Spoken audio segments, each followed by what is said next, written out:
Xin chào quý vị. Chào mừng quay trở lại kênh Trí tuệ Phật học. Đây là series Đời là vô thường. Hôm nay chúng ta cùng nói về một chủ đề mà nhiều người ngại nhắc tới. Cái chết. Đức Phật dạy rằng cái chết không phải điều đáng sợ. Ngược lại, nó là một người thầy rất tốt. Mặt trời mọc ở phương Đông và không ngừng di chuyển về phương Tây rồi lẫn vào buổi tối. Cuộc đời chúng ta cũng giống như vậy. Chúng ta sinh ra trong thế giới này và từ ngày đó trở đi, không ngừng chúng ta đang tiến về phía cái chết. Bạn và tôi chưa chết, nhưng chúng ta đang dần chết đi từng giây phút. Vì vậy, hôm nay hãy cùng nói về chủ đề quan trọng này mà nhiều người không thích nói đến cái chết. Hầu hết chúng ta đều sợ chết. Khi bạn ở cùng gia đình, nếu bạn nói về cái chết, chuyện gì sẽ xảy ra?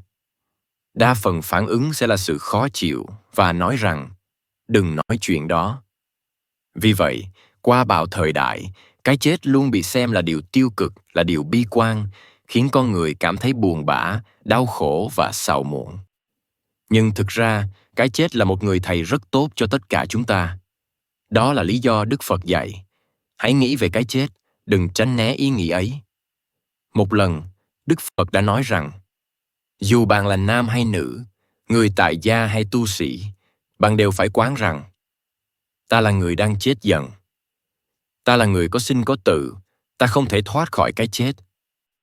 Vì sao chúng ta nên suy nghĩ về cái chết? Vì sao chúng ta nên tập trung vào điều đó? Liệu điều đó khiến cuộc sống ta đau khổ, tiêu cực chăng? Không. Không phải cái chết làm cuộc sống ta đau khổ hay tiêu cực, mà là cách nhìn của ta về cái chết khiến ta như vậy. Vì thế, hãy nhớ rằng tất cả chúng ta nên hướng tâm về cái chết và quán niệm về nó. Luôn tự nhủ, ta là người đang chết dần. Hôm nay, ta có thể đối mặt với cái chết. Có vô vàn khả năng cho điều đó.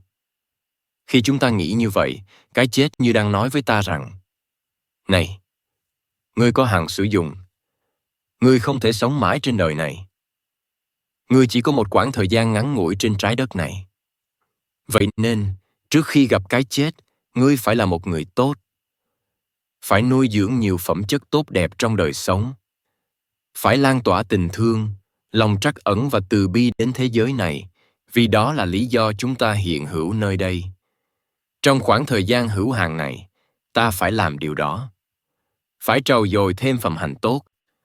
Phải trở thành một người tốt, để lại ký ức đẹp trong lòng người khác. Đức Phật dạy rằng con người bị say mê với đời sống của họ. Họ nghĩ rằng mình sẽ không chết.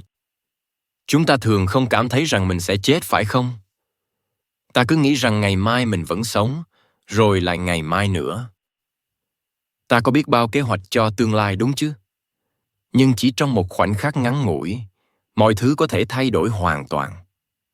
Đó là lý do Đức Phật nói, con người bị mê hoặc bởi sự sống.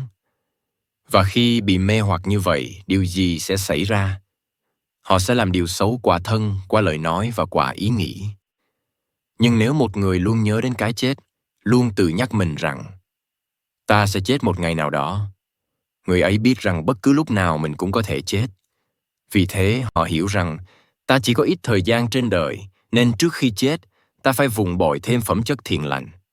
Đó chính là bài học mà cái chết dạy ta. Vì vậy đừng sợ cái chết. Vì ai rồi cũng sẽ chết, theo cách này hay cách khác. Không ai có thể trốn chạy hay thoát khỏi nó. Đó là sự thật. Vậy tại sao ta không nghĩ về nó, để làm tâm mình mạnh mẽ, có thể đối diện với cái chết bằng sự an lạc và vững chãi? Đó là lý do Đức Phật dạy, hãy quán niệm về cái chết. Vì vậy, bất cứ khi nào có thể mỗi buổi sáng, hãy tự nhủ. Hôm nay, ta có thể chết. Nếu hôm nay là ngày cuối cùng của ta nên làm gì?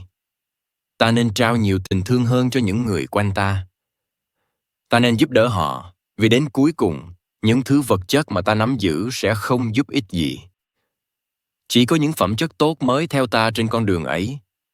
Hãy nghĩ về cái chết, đừng sợ nó. Vì khi ta quán niệm về cái chết, cuộc sống của ta sẽ trở nên thành công và ý nghĩa hơn. Hãy ghi nhớ điều đó. Nam Mô A Di Đà Phật. Ở video tiếp theo, Chúng ta sẽ tìm hiểu cách đối diện với sự mất mát ấy với góc nhìn của người ở lại. Xin cảm ơn quý vị đã đồng hành cùng kênh Trí Tuệ Phật Học. Xin chúc quý vị luôn mạnh khỏe, an nhiên giữa đời thường. Hãy nhấn like và subscribe kênh để không bỏ lỡ những nội dung hữu ích tiếp theo nhé.